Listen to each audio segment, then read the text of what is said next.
بسم اللہ الرحمن الرحیم۔ صحیح بخاری حدیث نمبر 75۔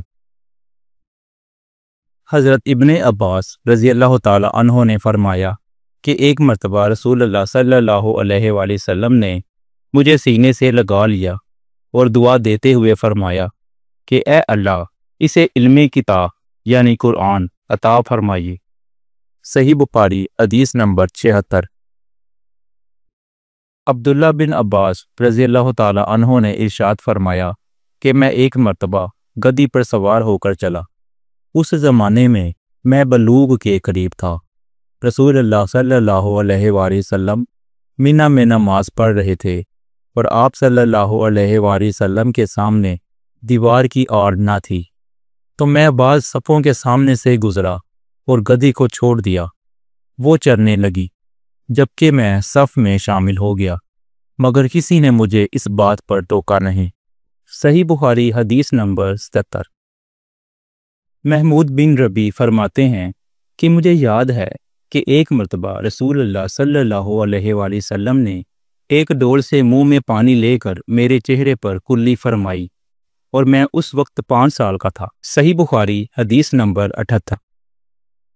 رسول اللہ صلی اللہ علیہ وآلہ وسلم نے ارشاد فرمایا کہ ایک بار حضرت موسیٰ علیہ السلام بنی اسرائیل کی ایک جماعت میں تھے کہ اتنے میں ایک شخص آیا اور کہنے لگا، کیا آپ جانتے ہیں کہ دنیا میں آپ سے بھی بڑھ کر کوئی عالم موجود ہے؟ حضرت موسیٰ علیہ السلام نے فرمایا کہ نہیں۔ تب اللہ تعالیٰ نے حضرت موسیٰ علیہ السلام پر وحی نازل کی کہ ہاں، ہمارا بندہ خضر علم میں تم سے بڑھ کر ہے۔ تو حضرت موسیٰ علیہ السلام نے ان سے ملنے کی راہ دریافت کی۔ اس وقت اللہ تعالیٰ نے ان سے ملاقات کے لیے مچھلی کو نشانی قرار دیا اور ان سے کہہ دیا کہ جب تم مچھلی کو نہ پاؤ تو لوٹ جانا، تب تم خضر علیہ السلام سے ملاقات کر لو گے۔ حضرت موسیٰ علیہ السلام دریا میں مچھلی کے نشان کا انتظار کرتے رہے۔ تب ان کے خادم نے ان سے کہا، کیا آپ نے دیکھا تھا کہ جب ہم پتھر کے پاس تھے تو میں وہاں مچھلی بھول گیا اور مجھے شیطان ہی نے غافل کر دیا؟ حضرت موسیٰ علیہ السلام نے کہا کہ ہم اسی مقام کے تو متلاشی تھے۔ تب وہ اپنے قدموں کے نشانوں پر باتیں کرتے ہوئے واپس لوٹے۔ وہاں خضر علیہ السلام کو انہوں نے پایا۔ پھر ان کا قصہ وہی ہے جو اللہ تعالیٰ نے اپنی کتاب میں بیان فرمایا ہے۔ صحیح بخاری حدیث نمبر 79۔ آپ صلی اللہ علیہ وآلہ وسلم نے ارشاد فرمایا کہ اللہ تعالیٰ نے مجھے جس علم و ہدایت کے ساتھ بھیجا ہے اس کی مثال زبردست بارش کی سی ہے جو زمین پر خوب برسے۔ بعض زمین جو صاف ہوتی ہے وہ پانی کو پی لیتی ہے اور بہت سبزہ اور گھاس اگاتی ہے، اور بعض زمین جو سخت ہوتی ہے وہ پانی کو روک لیتی ہے۔ اسے اللہ تعالیٰ لوگوں کو فائدہ پہنچاتا ہے، وہ اس سے سیراب ہوتے ہیں اور سیراب کرتے ہیں۔ اور کچھ زمین کے بعض خطوں پر پانی پڑتا ہے جو بالکل چٹیل میدان ہوتے ہیں، نہ پانی روکتے ہیں اور نہ ہی سبزہ اگاتے ہیں۔